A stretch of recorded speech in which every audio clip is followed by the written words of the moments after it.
જય શ્રી કૃષ્ણ, જય સિયારામ મિત્રો. કેમ છો? બધા મજામાં છો ને? આજે પછી એક નવી ઇન્ફોર્મેશન સાથે નવો વિડીયો લઈને આવ્યો છું તમારી માટે. હું પણ જાણું છું કે અત્યારે જેટલા બી ઇન્ડિયન્સ યા તો જેટલા બી માઇગ્રન્ટ્સ યુકેમાં રહે છે, એ બધાને એક જ વસ્તુની ચિંતા છે કે યુકેના જે ઇમિગ્રેશન નિયમો ચેન્જીસ થવાના છે, એના ઉપર શું અપડેટ છે. તો આજે નાની મોટી જે બી અપડેટ છે એ હું તમારી સાથે શેર કરીશ. તો વિડીયોને અંત સુધી ચોક્કસથી જોજો. અત્યારે યુકેના જે ઇલેક્શન પત્યા ત્યાર પછી રાજકારણ છે યુકેનું, એમાં બહુ જ મોટી હલચલ ચાલી રહી છે મિત્રો. અને એમાં પણ એક તારીખ જે હું તમને કહું છું કે 13th May 2026 આ એ ડેટ છે જ્યારે યુકેની કોર્ટમાં ઇમિગ્રેશન નિયમોને લઈને એક મોટી ડિબેટ ચાલી હતી. અને એ રિસન્ટલી જ હતી, પરમ દિવસ, આજે 16 તારીખ છે. તો 13th of May ના દિવસે યુકેમાં જે ઇમિગ્રેશન નિયમોને લઈ અને જે ડિબેટ ચાલી હતી એમાં એક સ્પીચ અહીંના જે કિંગ છે એમની પણ સ્પીચની એક મહત્વનો ભાગ ભજવી ગઈ છે. એમણે પણ ઇમિગ્રેશન રૂલ્સને લઈ અને એમણે પણ સ્પીચ કરી હતી. અને એ સ્પીચ પછી યુકેનું રાજકારણ ખૂબ જ ગરમાયું છે. અને અત્યારે હાલની પોઝિશનમાં આપણે જોઈએ છીએ કે યુકેની જે પ્રેઝન્ટ ગવર્મેન્ટ છે કરંટમાં, તો સર કિયર સ્ટારમરની હાલમાં જે એમના અધિકારીઓ છે, એમની જ પાર્ટીના જે અધિકારીઓ છે, એ બધા જ એમની પાસે ક્યાંક ને ક્યાંક રીતે રાજીનામું માંગવા માંગે છે. એ લોકો એમને એમ કહે છે કે તમે અહીંયા રિઝાઇન કરો, તમારી પોસ્ટને અહીંયાથી હવે છોડી દો અને બીજા કોઈ જે આપણા અધિકારી છે એમને એ પોસ્ટ ઉપર આવવા દો, જેથી કરીને યુકેમાં લેબર પાર્ટીની જે રેપ્યુટેશન છે અત્યારે સાવ ઝીરો થઈ ગઈ છે. તો એ રેપ્યુટેશનને પછી ઊભી કરવી છે. પણ સર કિયર સ્ટારમરનું કહેવું એવું છે કે જેટલી બી અફવાઓ અત્યારે યુકેના જે રાજકારણમાં જેટલી બી અફવાઓ છે એ બધી જ અફવાઓને હું મારાથી દૂર રાખીશ અને હું આ રાજીનામું આપવા તૈયાર નથી. હું જે બી થશે એ મારાથી સેટલમેન્ટ કરવાનું કોશિશ કરીશ અને અહીંયા આ પોસ્ટ ઉપર રહી અને હું મારી જે જવાબદારીઓ છે એના જવાબદારીપૂર્વક આગળ નિભાવીશ. આવું સર કિયર સ્ટારમરનું કહેવું છે. અને આ બધી ડિબેટમાં મેઇન મહત્વનો જે ભાગ ભજવી ગયું છે એ છે રિફોર્મ યુકે પાર્ટી. કારણ કે યુકેના જે લોકલ બોડી ઇલેક્શન થયા હતા એમાં બહુ જ મોટી એમને જીત મળી છે. 1400 થી 1500 જેટલી સીટો રિફોર્મ યુકે પાર્ટીએ મેળવી છે. અને ત્યાર પછી જ આખું રાજકારણ ગરમાયું છે. અને એમાં પણ રિફોર્મ યુકે પાર્ટીએ જે પ્રોમિસ કરી હતી કે ભાઈ આપણે યુકેમાં ઇમિગ્રેશન નિયમોમાં બહુ જ મોટો ફેરફાર કરીશું અને એના થકી અહીંની તમામ બ્રિટિશ પબ્લિક એમના સપોર્ટમાં ઊભી થઈ ગઈ.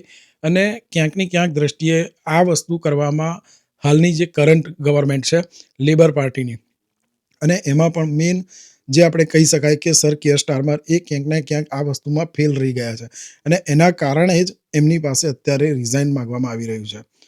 હવે મેઇન મુદ્દાની વાત એ છે કે જે ડિબેટ ચાલી હતી 13th May 2026ના રોજ કોર્ટમાં જે ડિબેટ ચાલી હતી એમાં પણ કિંગ ચાર્લ્સ છે એમનું એવું કહેવું હતું કે હાલની પરિસ્થિતિમાં યુકેમાં જે માઇગ્રન્ટ્સની સંખ્યા વધી રહી છે અને જે ઇમિગ્રેશન ચેન્જીસ કરવાની હવે ખૂબ જ જરૂર છે. અને એમાં પણ અસાલમ સિકર્સ પાછળ જે યુકેની ગવર્મેન્ટ ખર્ચો કરે છે એ ખર્ચાને પહોંચી વળવું હવે અઘરું થઈ ગયું છે. ત્યાર પછી ગ્લોબલ વર્લ્ડમાં જે સ્થિતિ ઊભી થઈ છે અત્યારે ઇકોનોમીને લઈને યુકેને પણ એ વસ્તુનો ડર રહ્યો છે કે હવે જો કંટ્રોલ નહીં કરીએ તો આગળ જતાં યુકેની ઇકોનોમીમાં પણ બહુ જ મોટો ધરખમ ઘટાડો આવી શકે છે. અને એના કારણે મોંઘવારી અને ક્રાઇમ રેટ પણ વધવાની ખૂબ જ મોટી શક્યતા છે. તો ગમે એમ કરી અને યુકેના ઇમિગ્રેશન નિયમોમાં મોટા ચેન્જીસ લાવો. જે ચાઇલ્ડ સેટલમેન્ટ રૂટ છે એમાં ફેરફાર કરો. ઇમિગ્રેશન જે છે સ્કિલ વર્કર વિઝા પર જેટલા બી લોકો અહીંયા આવ્યા છે એમની સાથે એમના ડિપેન્ડન્ટ લઈને આવ્યા છે, તો એમના આયેલા રૂટ જે છે એ રૂટમાં પણ ધરખમ મોટા ફેરફાર કરો. અને કોઈ પણ હિસાબે અહીંયા માઇગ્રન્ટ્સની સંખ્યામાં આવવાની જે સંખ્યા છે એમાં પણ ઘટાડો કરો. અને જે લોકો ઇનસાઇડ યુકેમાં છે એ બધાની સંખ્યામાં પણ હવે મોટા ફેરફારોની ખરેખર યુકેને જરૂર છે, એવું કિંગ ચાર્લ્સનું કહેવું હતું. અને સાથે અત્યારે રિફોર્મ પાર્ટી જે છે, જે ઇલેક્શન લોકલ બોડી જીતી ગઈ છે, એમનું પણ એ જ વસ્તુ કહેવું છે. હાલની પરિસ્થિતિમાં યુકેના જે નિયમો છે આ 13th May પછી એ લોકોનું ડિસિઝન એવું આવ્યું છે કે 2 થી 3 મહિનાની અંદર જે પણ ઇમિગ્રેશનમાં ચેન્જીસ કરવાના છે એ તાત્કાલ ધોરણે ચેન્જીસ કરો અને એ નિયમોને ઇમ્પ્લિમેન્ટ કરો. હવે એ નિયમો કેવા રહેશે એ આપણે જોવાનું રહ્યું અને એનું પણ એ લોકો 1 મહિનાની અંદર એનાઉન્સમેન્ટ ચોક્કસથી કરી દેશે. હાલની સ્થિતિમાં યુકેનું ગવર્મેન્ટ જે છે, યુકેનું રાજકારણ એટલું બધું ગરમાયું છે કે એમને કંઈક ને કંઈક દ્રષ્ટિથી જો પાવરમાં રહેવું હશે અત્યારની હાલની પ્રેઝન્ટ ગવર્મેન્ટને, તો યુકેના ઇમિગ્રેશન નિયમોમાં મોટા ફેરફારો કરવા જ પડશે. હવે સામે બીજી એક પાર્ટી છે જે ગ્રીન પાર્ટી છે અને જે હ્યુમન રાઇટ્સ, એના થકી એ માનવામાં આવી રહ્યું છે કે યુકેની જો ઇકોનોમીને સ્ટેબલ રાખવી હોય તો અત્યારે યુકેના જે મેઇન સેક્ટર છે, આઈટી સેક્ટર છે, હેલ્થકેર સેક્ટર છે અને ત્યાર પછી રિટેલ સેક્ટર છે, એ ત્રણેયને અત્યારે જો સ્ટેબલ રાખવું હોય તો માઇગ્રન્ટ્સની ખૂબ જ જરૂર છે. હાલની પરિસ્થિતિમાં યુકેમાં NHS જે ગણીએ આપણે હેલ્થકેર સેક્ટર, એમાં સૌથી વધારે જો વર્કર્સ હોય તો આપણા માઇગ્રન્ટ્સની સંખ્યા વધારે છે અને એમાં પણ ઇન્ડિયાથી જે સ્કિલ વર્કર વિઝા પર આવ્યા છે એમની સંખ્યામાં સૌથી વધારે છે. ત્યાર પછી વાત કરીએ કે આઈટી સેક્ટર, તો આઈટી સેક્ટરમાં પણ મોટા ભાગના તમે જોવા જાઓ તો માઇગ્રન્ટ્સ જ કામ કરી રહ્યા છે. હવે જો ILR રૂટમાં જો ચેન્જીસ કરી લે અને 5 થી 10 વર્ષનો ILR રૂટ ચેન્જ કરશો તો આ બધા જ લોકો ક્યાંક ને ક્યાંક દ્રષ્ટિએ યુકે છોડી અને પોતાની હોમ કન્ટ્રી જતા રહેશે અને યુકેમાં આઈટી સેક્ટરમાં પણ ક્રાઇસિસ આવશે અને સાથે NHS સેક્ટર જે અત્યારે ખૂબ જ સ્ટ્રગલ કરી રહ્યું છે એમાં પણ મોટા ફેરફારો થશે અને વધારે પડતું NHS ડેમેજ થશે. તો યુકેની ગવર્મેન્ટને એ પણ ધ્યાનમાં રાખવાનું છે. હવે ચેન્જીસ કેવા કરે છે એ આપણે જોવાનું છે, પણ એમનું માનવું એવું છે કે ગમે એમ કરી 5 થી 10 વર્ષનો જે રૂટ છે ILR રૂટ, એને ઇમ્પ્લિમેન્ટ કરવાની એ લોકો 100% કોશિશ કરશે અને કદાચ એમાં સફળતા પણ મેળવી લે. હવે 13 મે પછી જે ડિબેટમાં જે એમને બધા જ પાર્લામેન્ટના જે સભ્યો હતા એમની ડિબેટ થઈ છે એમની વચ્ચે અને એ ડિબેટ પછી જે ન્યૂઝ આવી રહ્યા છે એ ન્યૂઝમાં આપણને એવું જોવા મળી રહ્યું છે કે 100% કદાચ 5 થી 10 વર્ષનો નિયમ લાગુ કરી શકે છે અને અસાયલમ સિકર્સ માટે જે અહીંયા 20 થી 30 વર્ષનો નિયમ ચોક્કસથી એ લોકો ફાઇનલી એમણે નક્કી કરી દીધું છે કે અસાયલમ સિકર્સ માટે 20 થી 30 વર્ષનો નિયમ તો કરવાનો જ છે. સાથે જે 10 વર્ષની અંદર જેટલા બી લોકોએ અસાયલમ અપ્લાય કર્યું છે એ બધાની જ ફાઇલો રીઓપન કરવામાં આવશે અને એમાં જે બી ડોક્યુમેન્ટ્સ એ લોકોએ લગાવ્યા હશે એ બધા જ ડોક્યુમેન્ટને ખૂબ જ કાળજીપૂર્વક એ લોકો ચેકિંગ કરશે.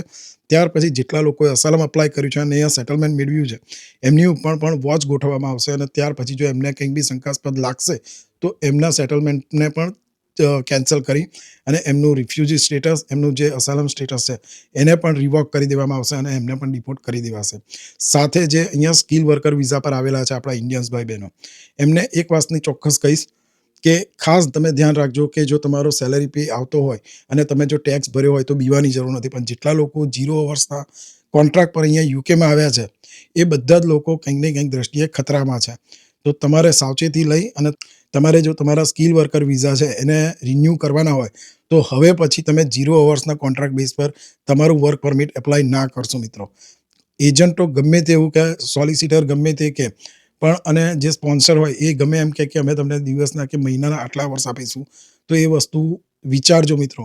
કારણ કે અત્યારે યુકેમાં સૌથી વધારે જો સ્કેમ અને ફ્રોડ ચાલી રહ્યું હોય તો આ બાબતે વધારે ચાલી રહ્યું છે. તો એમાં પણ તમારે કેરફુલ રહેવાનું છે. જે સ્ટુડન્ટ ભાઈ બહેનો મારા ઇન્ડિયાથી યુકેમાં આવે છે હાયર એજ્યુકેશન માટે, બેચલર્સ કરવા આવતા હોય યા તો માસ્ટર કરવા આવતા હોય, એ બધાને જ પણ એક વિનંતી છે કે મિત્રો હવે વિચારીને આવજો. કારણ કે જો ILR રૂટ 5 થી 10 વર્ષનો થઈ ગયો તો તમારે તમારા જીવનના 15 વર્ષ યુકેમાં કાઢવા જ પડશે. હું એમ નથી કહેતો કે યુકેમાં 15 વર્ષ કાઢવામાં તમે કશું જ નહીં મેળવો. જીવનની સૌથી મોટામાં મોટી એક શીખ મેળવશો કે યુકેમાં સેટલ તમે એકલા યુકે આવવાના છો. જે બી સ્ટુડન્ટ યુકે આવતા હશે એ એકલા આવશે અને એ પણ જો બેચલર્સ કરવા આવતા હશે તો ખૂબ જ નાની ઉંમરમાં આવતા હશે, લાઈક 18-19 વર્ષની ઉંમરમાં, અને જે માસ્ટર કરવા આવતા હશે એ 21-22ની ઉંમરમાં. તો એમને પોતાની જિંદગીની સૌથી મોટી સમજ એ મળવાની છે કે જિંદગીમાં એકલા રહી અને કેવી રીતે સ્થાયી થવું, કેવી રીતે જિંદગીને આગળ વધારવી, પોતાના ફેમિલીની જવાબદારીઓ લઈ ફેમિલીને સપોર્ટ કેવી રીતે કરવો, એ બધું જ શીખવા મળશે મિત્રો. પણ સાથે સાથે પોતાની લાઈફ પણ સેટલ કરવાની છે, પોતે પણ સેટલ થવાનું છે.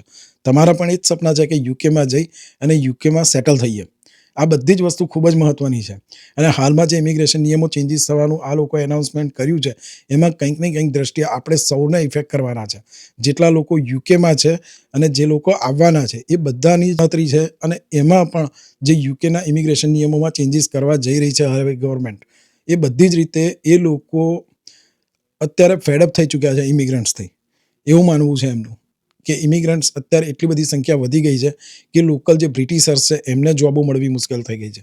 એમને જે રેન્ટ પર મકાન રાખવું હોય તો એમાં પણ ઊંચા ભાડા ભરવા પડે છે, જેમ જ્યારે એની બદલામાં ઇન્કમ ઓછી છે. આ બધા જ માટે જવાબદાર એ લોકો માઇગ્રન્ટ્સને જ ગણે છે. તો એ લોકો હવે ઇમિગ્રેશનના નિયમોમાં ચેન્જીસ કરવામાં સરકાર ઉપર ખૂબ જ દબાણ કરશે અને કંઈક ને કંઈક ચાલશે. એમના નિવેદન પછી હવે ગવર્મેન્ટને પણ આ બાબતે મૌન તોડવું પડશે અને કોઈના કોઈ ડિસિઝન પર આવવું જ પડશે. તો હવે 2 થી 3 મહિનાની અંદર અને વધારેમાં વધારે 1 મહિનાની અંદર યુકેના જે ઇમિગ્રેશન નિયમો છે એમાં ચેન્જીસ આપણને ફાઇનલી જોવા મળી શકે છે મિત્રો. અત્યાર સુધી લાસ્ટ 1 વર્ષથી જે બી ઇમિગ્રેશન નિયમોમાં વાતચીત ચાલતી હતી, હવે એની ડિસિઝન ફાઇનલી આ મહિનામાં યા તો આવતા જ મહિનામાં જૂન મહિનામાં આપણને એ વસ્તુનું ડિસિઝન ચોક્કસપણે જોવા મળી જવાનું છે મિત્રો. આપણે તૈયાર રહેવાનું છે કે આવનારા ઇમિગ્રેશન નિયમોમાં જે ચેન્જીસ છે એના પછી આપણે શું કરવું મિત્રો. તો આ ઇન્ફોર્મેશન કેવી લાગી એ ચોક્કસથી જણાવજો વિડીયોમાં. જો તમારી પાસે પણ કોઈ ઇન્ફોર્મેશન હોય તો વિડીયોની કોમેન્ટમાં જરૂરથી જણાવજો. મારી પાસે રાજકારણનું એટલું બધું નોલેજ નથી, પણ હું જે બી ન્યૂઝ સાંભળું છું, જે ન્યૂઝ જોઉં છું અને જે નવી અપડેટો આવે છે એના પર હું આ વિડીયો બનાવું છું. હું કોઈ ઇમિગ્રેશન લોયર નથી કે કોઈ ઇમિગ્રેશનને લગતા હું ચોક્કસ આ નિવેદનો કરતો.